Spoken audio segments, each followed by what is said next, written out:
O deputado Rodrigo Maia, presidente da Câmara de Deputados do DEM do Rio de Janeiro, disse que foi ameaçado por governadores do Nordeste. E também, hoje tem, Wilson Witzel, governador do Rio de Janeiro, disse que vai precisar de ajuda internacional e falou até em sanções da ONU contra os países Colômbia, Bolívia e Paraguai. Essas notícias agora, depois da vinheta.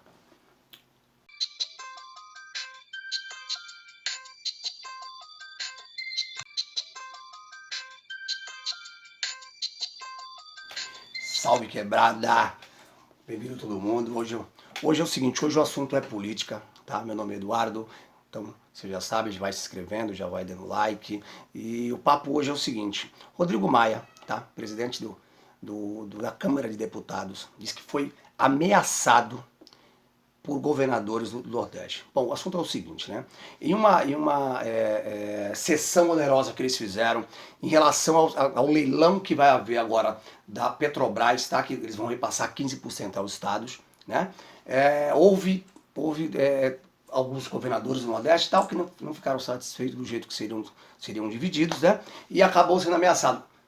Segundo o Congresso em Foco, né, não foi falado qual governador mas que sim houve essa ameaça. Ele, segundo as palavras do presidente Rodrigo Maia, disse o seguinte, que nenhum governador e nenhum senador vai ameaçar a Câmara de Deputados. Tá? Então vamos esperar um pouco para ver o que acontece, o desenrolar dessa coisa toda.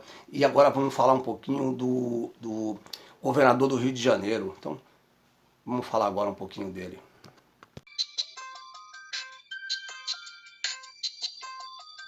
O governador do Rio de Janeiro, Wilson Witzel, tá, chamou de genocídio o que acontece hoje no Rio de Janeiro. Ele chegou a dizer que vai pedir sanções à ONU, tá, e que a Polícia Federal estava em débito com a sociedade. Primeiro, eles vão pedir sanções à ONU, à Colômbia, Bolívia e Paraguai. Isso a gente vai levar um pouquinho mais adiante, porque eu vou explicar mais ou menos como é que chegou nesse ponto. Tá? A gente vai entender todo mundo junto agora, esse papo dele que ele está falando, que vai pedir sanção e tal, e bababá. Então vamos se aprofundar um pouquinho mais nesse assunto, né? Vou chamar aqui uma vinhetinha e quando nós dar a volta a gente já fala mais ou menos o que a gente acha disso, tá bom?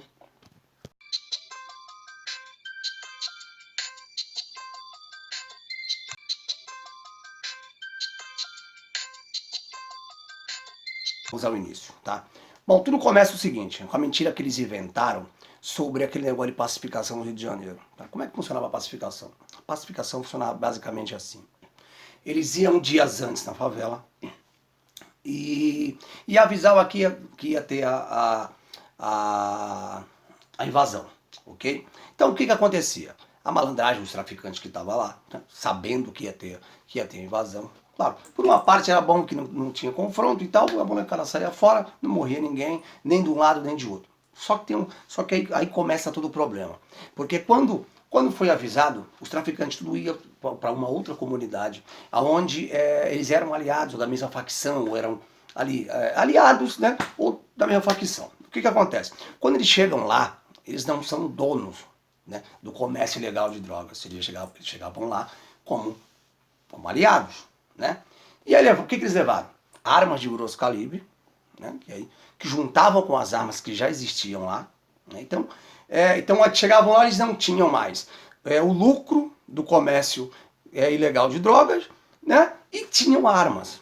Ou seja, uma quadrilha, sem o lucro que eles tinham anteriormente. Né? Na casa dos outros e armado, só ia poder acontecer isso. Né? Eles iam para o centro. Só que acontece, no início, como a polícia estava muito em cima, não aconteceu isso, o cara estava tudo escondido, né? Então, não teve aquele furdunço. Então, parecia ser a melhor coisa, né? Todo mundo sabia que aquilo ali não ia dar certo nunca. Todo mundo sabia que aquilo não ia dar certo nunca. Então, o que houve? No momento que eles diminuíram a pressão, tá, nos traficantes, né? Os caras começaram a descer. Só que quando acontecia isso na quebrada, acontecia isso na comunidade, dane-se. Ninguém está preocupado, não dá mídia, não dá problema nenhum. O problema é que esse pessoal começou a ir pro centro. E lá começou da mídia. E quando da mídia, atrapalha a política. Né? Atrapalhou a política, os caras fizeram a forma que dá mais mídia ainda. Qual que dá mais mídia ainda? O confronto. A polícia não precisa confrontar traficante. A polícia tem a diferença da polícia armada e o traficante sempre foi a inteligência. Então, se a polícia agir inteligente, eles conseguem prender quem eles querem sem dar um tiro, né? Só que eles fizeram a maneira que dá mais mídia, que dá mais ibope e tal. Então, que é o que o governador gosta. Né? O governador disse que é o seguinte, que tiver de fuzil tem que matar, tem que não sei o quê. Só que acontece, o cara que está lá de fuzil, ele também vai disparar. Então, e nessa troca de tiro e tal, sempre pega o inocente. Né? Então o genocídio que ele diz, o genocídio que o governador diz, nada mais é de que uma coisa que ele mesmo inventou. Se ele tivesse usado a inteligência da polícia, não ia dar nenhum tiro, ia prender o pessoal e acabou.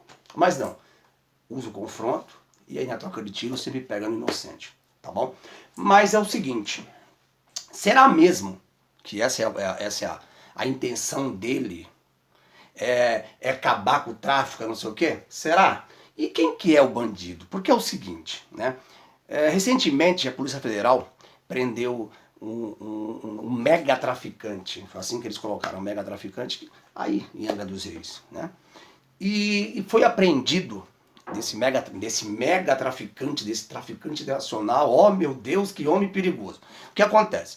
Foram apreendidos perto de 50 milhões. 50 milhões, tá?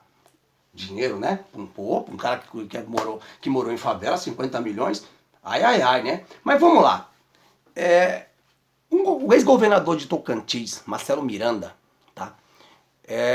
Não me lembro agora a sigla dele, mas também tanto faz. O ex-governador de Tocantins.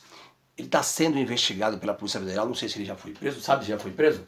Então, a gente já vai descobrir se ele já está preso ou não. Mas é o seguinte, ele está sendo investigado por desviar do cofre público 300 milhões de reais. 300 das seis mega traficantes que eles acabaram de prender. 6. Tá?